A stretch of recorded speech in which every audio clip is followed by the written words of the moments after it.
اپنے نفس سے برائیوں کو دور کرو۔ پورے ماہ رمضان المبارک کا خلاصہ یہی کہ اپنے نفس کو پاکیزہ۔ اور دوسرے سورے میں 10 قسموں کے بعد شمس کی قسم، اس کی روشنی کی قسم، سورج کی چاند، اس کے پیچھے آنے والے چاند کی قسم، آسمان کی قسم، زمین کی قسم، دن کی قسم، رات کی قسم، ساری قسموں کے بعد کیا ہے؟ قد افلح من زکاہا۔ قسموں کے قانون کو وقت نہیں ہے آپ کے سامنے کہ قسم کا قانون کیا ہوتا ہے، اس کی اہمیت کیا ہوتی ہے، اور یہ ساری چیزیں جواب قسم کیا ہوتا ہے، بحثوں کو آپ کے سامنے اس مختصر وقت میں نہیں پیش کرنا۔ فقط اہمیت ہوتی ہے قسم کی۔ خدا قسم کھا رہا ہے، خدا قسم کھانے کے بعد 10 قسم کھانے کے بعد ذات باری کی طرف سے آواز آ رہی ہے قد افلح من زکاہا وقد خاب من دساہا۔ یہ خلاصہ ہے، کامیاب وہ ہے جس نے اپنے نفس کو پاکیزہ بنایا، برباد ہو گیا وہ جس نے اپنے نفس کا دھوکہ۔ یہ خلاصہ انسان کی زندگی میں، یہ ماہ رمضان کا خلاصہ، یہ عید اگر ہم اسے سمجھ لیں تو ہماری زندگی، پھر ہم ادھر ادھر کی گفتگو ہی نہیں کریں گے، ہم اپنے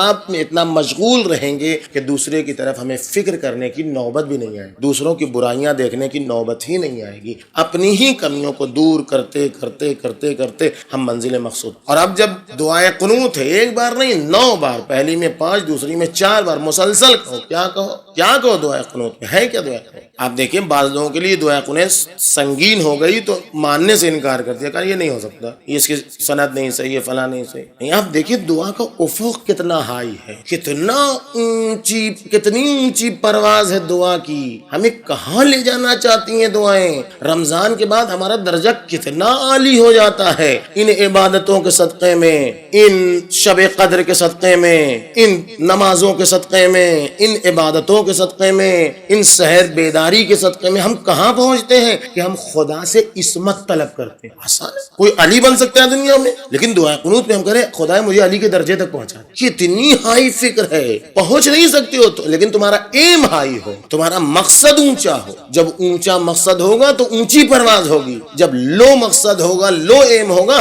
تو آہستہ آہستہ چلو۔ پوری دعا کیا؟ خدا کی جبروتیت کا واسطہ، خدا کے تقوی کا واسطہ، کبریائی کا واسطہ، اس دن کا واسطہ، اصلوں کا بحق ھذا الیوم، اس دن کا واسطہ۔ کون سا دن ہے جس کو تو نے مسلمانوں کے لیے عید بنایا؟ کس کا واسطہ؟ سرکار مصطفیٰ کا واسطہ، ان کی شرافت کا واسطہ، ان کی بلندیوں کا واسطہ۔ کیا کرنا کیا ہے تجھے؟ ان تدخلنی فی کل خیر ادخلت فی محمد اموال۔ جتنی اچھائیاں تو نے آل محمد کو دیں، جتنی اچھائیوں میں تو نے آل محمد و محمد مصطفیٰ کو داخل کیا، ان تمام اچھائیوں میں مجھے بھی داخل فرما دے۔ ذرا سوچ رہے ہیں ابھی کتنی عظیم دعا ہے یہ، کتنا افق ہے یہ دعا مانگنے والے کا۔ جتنی اچھائیاں تو نے عطا کی محمد و آل محمد کو سب ہمیں دے دے۔ وان تخرجنی من کل سوء، اور جتنی برائیوں سے تو نے آل محمد کو دور رکھا ان سے ہمیں دور رکھ، ان پر تیرا درود و سلام۔ ہم تو اس سے وہ مانگتے ہیں جو تیرے صالح بندوں نے مانگا، ان سے پناہ مانگتے ہیں جن سے تیرے مخلص بندوں نے پناہ مانگی۔ کون سی دعا ہے؟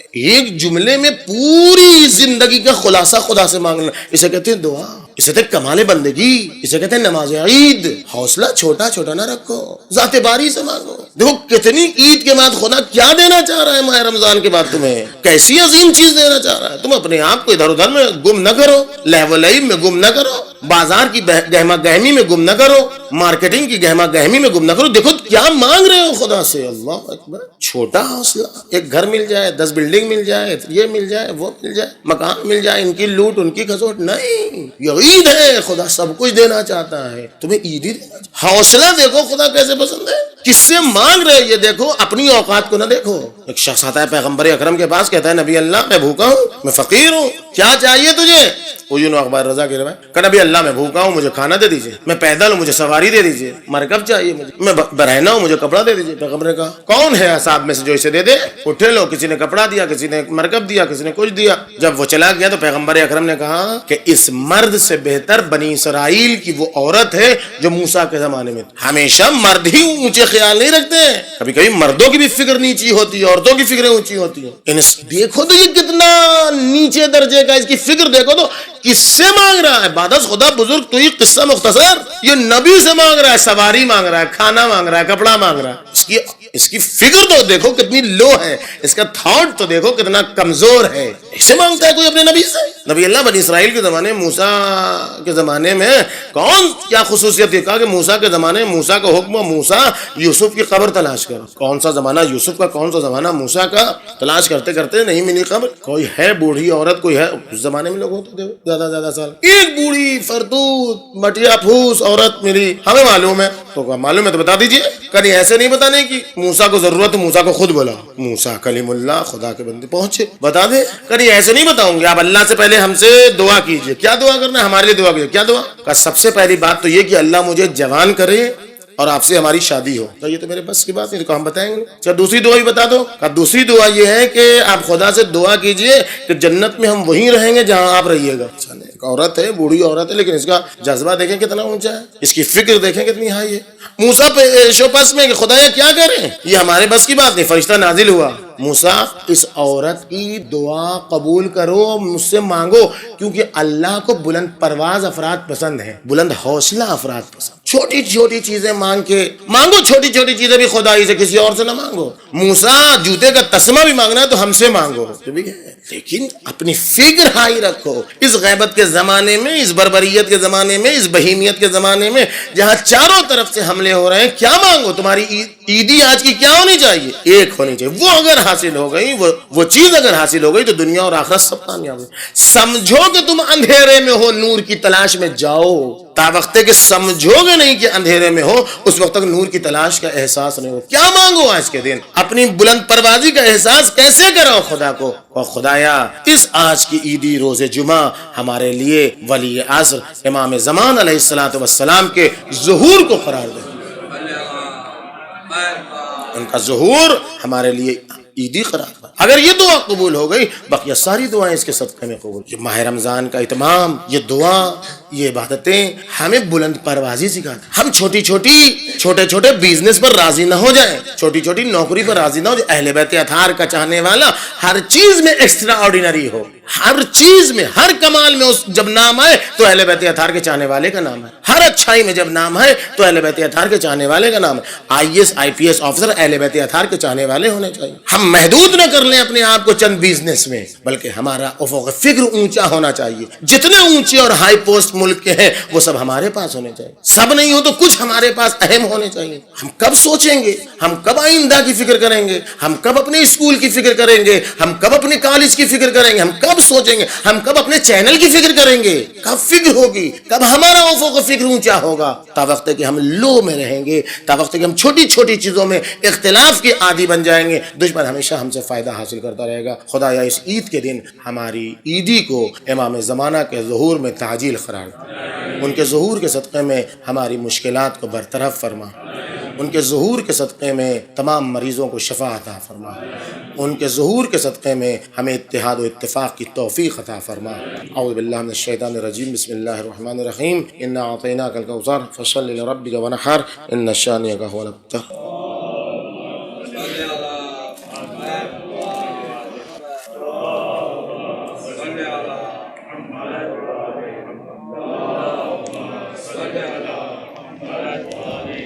اعوذ باللہ من الشیطان الرجیم، بسم اللہ الرحمن الرحیم۔ نحمده ونصلی علی رسولہ الکریم الذی بعد قرب فلا بعد۔ الحمد للہ الذی لا یبلغ مدحتہ القائلون ولا یبلغ مدحتہ القائلون، الذی لا یدرکہ بعد الہمم ولا ینالہ غوث الفتن، الذی لیس لصفته حد محدود ولا نعت موجود ولا اجل ممدود، فطر الخلائق بقدرتہ ونشر الریاح برحمتہ، والصلاة والسلام والتحیۃ والاکرام علی نبینا سیدنا مولانا بالقاس محمد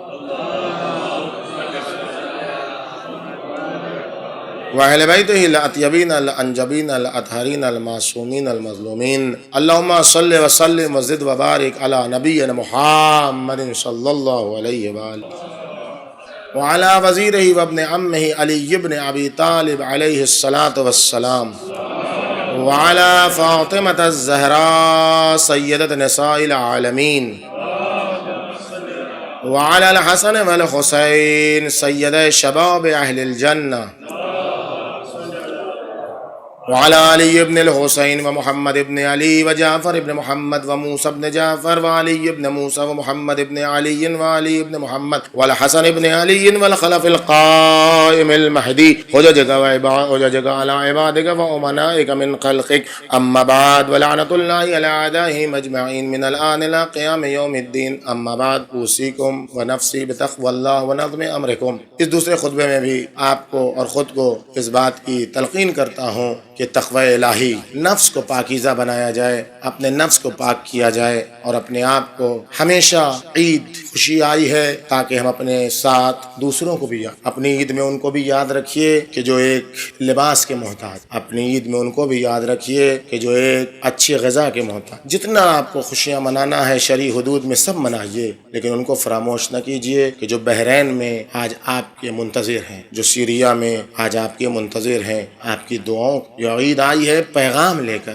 ہم وہ نہیں ہیں کہ جو زبردستی اپنی طرف سے خوشی منائیں اور اپنی طرف سے غم منائیں. آج چوتھے امام نے دعا میں صحیفہ سجادیہ کی دعا میں جو دعا ہے وہ سرور کا دن ہے. ہمارے دل ہمیشہ غم زدہ ہیں، لیکن ہمیں وہ خوشی کا اظہار کرنا ہے عید کے دن جو عید کا تقاضا ہے. ہم وہ نہیں ہیں کہ جو زبردستی کہیں کہ ہم 10واں مناتے ہیں، ہم 20واں مناتے ہیں، ہم 40واں مناتے ہیں بے جا. نہیں، جس دن کہا ہے معصوم نے اس دن ہم 40واں بھی مناتے ہیں، جس دن کہا ہے معصوم نے اس دن ہم عید بھی. ہمارے یہاں غم و خوشی اس طریقے سے چولی اور دامن کا ساتھ ہے کہ لمحے بھر میں خوشی ہے، لمحے بھر میں غم. اتنا ہنسو کہ آنکھ سے آنسو نکل. یہ ہماری یہاں خوشیوں کا کنسپٹ یہ ہے. یہ خوشی کہ خوشی بھی ہوتی ہے تو آنسو آتا ہے، غم تو غم ہے ہی. ہم عید کے دن خوش ہیں، مسلمانوں کو مبارکباد پیش کرتے ہیں، لیکن آج ہم سیریا میں ہونے والے مظالم پر غمزدہ ہیں. آج ہم بحرین میں ہونے والے مظالم پر غمزدہ ہیں. آج امریکہ اسرائیل کی طرف سے ہونے والی سازشوں، ننھے ننھے بچوں کے خلاف جو سازش ہو رہی ہے، ہمیں ضرورت ہے ان چیزوں کو جاننے کی. عید فقط کھانے پینے کا دن نہیں ہے، سونے جاگنے کا دن نہیں ہے، ان کے ان کے یہاں گھومنے پھرنے کا دن نہیں ہے، بلکہ اس شیخ مفید اسی مفاتیح میں کہتے ہیں کہ یا تو تمہاری نمازیں عبادتیں قبول ہوئی ہیں یا قبول نہیں ہوئی. اگر قبول ہوئی ہیں تو سجدہ شکر ادا کرو، اور اگر قبول نہیں ہوئی تو آنسو بہاؤ، رو. کتنی زحمتیں تمہاری سب بیکار چلی گئیں. ایک مہینہ خدا کی بارگاہ میں ادھر ادھر گھومنے کا دن نہیں ہے، ادھر ادھر جانے آنے کا دن نہیں. آئندہ آنے والا جمعہ 8 شوال ہے، انہدام جنت البقیع کا دن ہے. ہمیں کسی آج سے اپنے آپ کو آمادہ کرنا چاہیے ہونے والے. اگر اس زمانے مسلمانوں کی آنکھیں کھل گئی ہوتی اور روک دیا گیا ہوتا اہل بیت اطہار کے قبرستان کو، قبروں کو مسمار کرنے سے، تو آج اس طریقے سے ننھے ننھے بچے قتل نہ ہوتے. آج جرأت نہ بڑھتا. بھول رہا ہے مسلمان کہ یہ وہابی، یہ سلفی، یہ القاعدہ، یہ طالبان والے، یہ جتنے بھی ہیں انہیں پیغمبر اکرم سے دشمن. یہ پیغمبر اکرم کے روزے کو بڑا بت کہتے، صنم اکبر روزے پیغمبر اکرم کو کہتے. یہ روزے پیغمبر اکرم کو منہدم. تاریخوں سے ثابت ہے، کتابوں سے ثابت ہے کہ یہ نجدی خوارج کی نسل سے ہیں. تاریخوں سے ثابت ہے کہ یہ نجدی، یہ القاعدہ، یہ طالبان والے اسی بنی امیہ اور یزید کی نسل سے ہیں. یہ سب وہی ہیں. ان لوگوں نے ظلم پیغمبر اکرم سے ان کو دشمنی ہے. یہ اسرائیل اور امریکہ کے ہتھ کنڈے ہیں. انہوں نے اسلام کی نقاب اوڑھ لی ہے. کل تک یہ مجلسوں پر حملہ کرتے تھے، امام باڑوں پر حملہ کرتے تھے، ہوتا تھا شیعوں پر حملہ، شیعوں پر حملہ، عزاداری بدعت، عزاداری کفر. آج مسلمانوں پر حملہ کر رہے ہیں. کوئی خوش نہ ہو، اسے نہ سمجھے، کوئی بھی یہ نہ سمجھے کہ یہ سلفی کسی کے ساتھ رحم کریں گے. نہیں، یہ کسی کے ساتھ رحم نہیں کرنے والے. یہ خونخوار لوگ ہیں، یہ انسانیت کے دشمن ہیں، یہ مسلمانوں کے دشمن ہیں، یہ اسلام کا چہرہ برباد کرنا چاہتے ہیں. ہمیں ضرورت ہے کہ مسلمانوں کے درمیان یہ فکر واضح ہو کہ مسلمان ایک ہے، لیکن وہ جو مسلمان کو بدنام کرنا چاہتا ہے سارے مسلمان مل کے اس کے خلاف اعلان احتجاج کریں. جنت البقیع میں فقط ہمارے ائمہ نہیں دفن ہیں، مسلمانوں کی عظیم الشان خاتون، مسلمانوں کی خاتون ام المومنین عائشہ جو رزم و بزم کی شاہکار ہیں، ہر جگہ جن کی کا شاہکار روشن ہے، وہ اس میں دفن ہے. ان کی قبر بھی جا کے پوچھے کہاں ہے کہ جن کے قصیدے اتنے زیادہ پڑھے جاتے ہیں. مسلمان اندھا ہو گیا ہے، اسے فکر نہیں ہے. چھوڑو زین العبا کی قبروں کو، چھوڑ دو امام باقر کی قبروں کو، امام صادق کی قبروں کو، نہ مانو انہیں، لیکن ام المومنین کا تو خیال کرو. ان کو تو تمام امہات المومنین سے افضلیت دیتے ہو. مسلمان کہاں سو رہا ہے؟ کب خواب غفلت سے بیدار ہوگا مسلمان؟ مسلمانوں کے تیسرے خلیفہ لوگوں کے قول کے مطابق وہاں دفن ہے. کہاں ہے ان کی قبر؟ اگر صحیح ہے تو مسلمان فکر میں آئے. ہم اپنے نظریے کی بات نہیں کر رہے ہیں، ہم عمومی نظریے کی بات کر رہے ہیں. عمومی نظریے کے مطابق بتائیں کہاں ہے قبر. کون ایسا بے غیرت مسلمان ہوگا جو اپنے خلیفہ کی قبر کو بھول جائے؟ یہ ان کی بے غیرتی ہے کہ اپنے بزرگوں کی قبریں نہیں ہیں تو ان عظیم الشان قبروں کے اوپر حملہ کرتے ہیں. یہ زینب کبریٰ سلام اللہ علیہا کی قبر پر حملہ، روضے پر حملہ ان کی بربریت و بہیمیت کی دلیل. لیکن یاد رہے قبریں ان کی ہمارے دلوں میں ہیں، وہ کبھی فراموش نہیں ہوگی. ہمیں ہر وقت خبروں سے باخبر رہنا چاہیے کہ دنیا میں کیا ہو رہا ہے. من اصبح ولم یہتم بامور المسلمین ولیس بمسلم، جو اس عالم میں صبح کرے کہ اسے خبر نہ ہو کہ مسلمانوں کی کیا حالت ہے تو وہ مسلمان نہیں ہے. ساری دنیا ہمارا انتظار کر رہی ہے. ہمیں مسلسل جس طریقے سے بھی ممکن ہو ظلم کے خلاف اعلان احتجاج کرنا چاہیے. اور بیجا جس دن جلوس نکالیں گے، ہم عید کے دن جلوس نکالیں گے مولا کائنات کے 10ویں پر نہیں، کس دن نکالیں گے؟ ہم ظلم کے خلاف نکالیں گے جو مولا کائنات نے کہا تھا ظالم کے دشمن بنو، مظلوم کے مددگار بنو. وہ لوگ جو مسلمانوں کے درمیان اہل بیت اطہار کے چاہنے والوں کے درمیان اختلاف پھیلانا چاہتے ہیں، پمفلیٹ بانٹ کے تشہد میں اشہد ان علی ولی اللہ کہو بانٹا جاتا ہے. 21 رمضان کو یہاں بمبئی میں بٹا.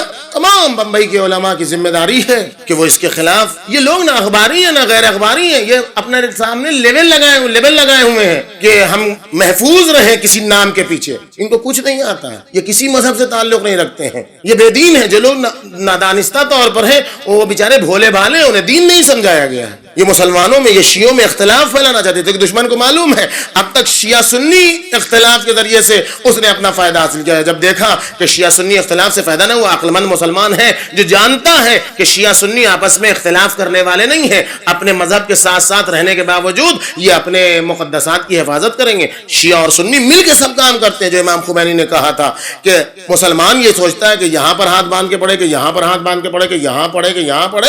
امریکہ ہاتھ کاٹنے کی فکر میں ہے. پہلے ہاتھ تو بچا لو، پھر اس کے بعد فیصلہ کریں گے کہاں پر رکھ کے نماز پڑھو گے. ہمارا ہاتھ ہی جب نہیں رہے گا، دشمن ہمارا ہاتھ کاٹنے کے در پہ ہے، ہم اسی کی فکر میں ہے کہ کہاں پر ہاتھ رکھ کے نماز پڑھیں. ایک دوسرے کے اختلاف میں پھنسے ہوئے ہیں. نہیں، دشمن کو پہچانو، دشمن شناسی اختیار کرو، انمی ریکگنیشن اختیار کرو. اس کے بعد خود بخود جیسے ہی دشمن اختلاف سے مایوس ہو جائے گا ویسے ہی اپنے مقصد میں ناکام ہو جائے گا. اس کے بعد جب اس نے دیکھا کہ عقل مند لوگ ہیں جو اعلان احتجاج کرتے رہتے ہیں تو شیعوں میں اختلاف ڈالنے کی کوشش کی، کبھی اس عنوان سے، کبھی اس عنوان سے، کبھی تشہد کے عنوان سے، کبھی اخباری کے عنوان سے، کبھی اصولی کے عنوان سے. کچھ بھی نہیں ہے. یہ سب سمجھتے ہیں کہ یہ ملت لاوارث ہے. نہیں، ایک وارث موجود ہے جسے وارث زہرا کہا جاتا ہے. ہم سب اس کے منتظر ہیں. ہم سب کو عقل سے کام لینا چاہیے، اونچی فکر کے ساتھ کام لینا چاہیے.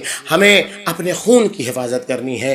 ہمیں دنیا تک پہنچانا ہے پیغام اہل بیت. ہمیں دنیا میں امن کا پیغام پہنچانا ہے. جب دنیا میں امن رہے گا تو ہمارا پیغام خود بخود پہنچتا چلا جائے گا. دنیا چاہتی ہے کہ ناامنی رہے تاکہ اہل بیت کا پیغام پہنچنے نہ پائے. امن رہے، آسانی رہے، لوگ اطمینان کے ساتھ رہیں. کہ دیکھو کتنی اطمینان سے اہل بیت اطہار کا پیغام پہنچتا ہے. اس لیے کہ اہل بیت اطہار کا کلام دلوں کو موہ لینے والا ہے، اس میں جاذبیت پائی جاتی ہے. معارض کلام ہے نا، لوگ جب ہمارے کلام کی خوبصورتیوں کو سمجھیں گے تو خود بخود ہماری پیروی کرنے لگیں گے. یہ اختلافات کی آندیاں چلائی جاتی ہیں تاکہ لطافت سمجھ میں نہ آئے، تاکہ کمال سمجھ میں نہ آئے. ہماری ذمہ داری ہے کہ ان اختلافات کو دور کر کے اہل بیت اطہار کے کلام کی لطافت و خوبصورتی کو دنیا تک پہنچائیں. پھر دیکھیں خود بخود لوگ اہل بیت اطہار کے کیسے قریب آ جاتے ہیں. اپنی صحیفے سجادیاں پیش کریں تاکہ دنیا کہے کہ یہ کتاب اگر ہمارے درمیان ہوتی تو نہ معلوم ہم کیا کر ڈالتے. ہم اپنی نہج البلاغہ پیش کریں تاکہ جو ہے دشمن کا مورخ، دشمن کا تبصرہ کرنے والا لکھے کہ یا تو علی نے قرآن لکھا ہے یا تو قرآن نے نہج البلاغہ لکھا ہے. یہ البتہ ہم یہ نہیں کہتے یہ دشمن کہتا ہے. ہم تو یہی کہتے ہیں وہ خدا کا کلام ہے، یہ بندہ خدا علی ابن ابی طالب کا کلام. ہمیں ضرورت ہے اس بات کی کہ ہم پہنچائیں ان چیزوں کو. جب ہم ان چیزوں کو پہنچا دیں گے تو خود بخود ہم باکمال ہو جائیں گے. خدا بندہ عالم تجھے واسطہ ہے محمد و آل محمد کا کہ ہمیں آج کے دن وہ کرنے کی توفیق عطا فرما جو تو چاہتا ہے. ہماری خوشیوں میں غریبوں کو شامل کر، ہماری خوشیوں میں فقیروں کو شامل کر. بہت سارے محتاج ہمارے منتظر ہیں. میرے مالک ہمارے اموال میں ان کو حصہ دار بنا. مالک تو اپنے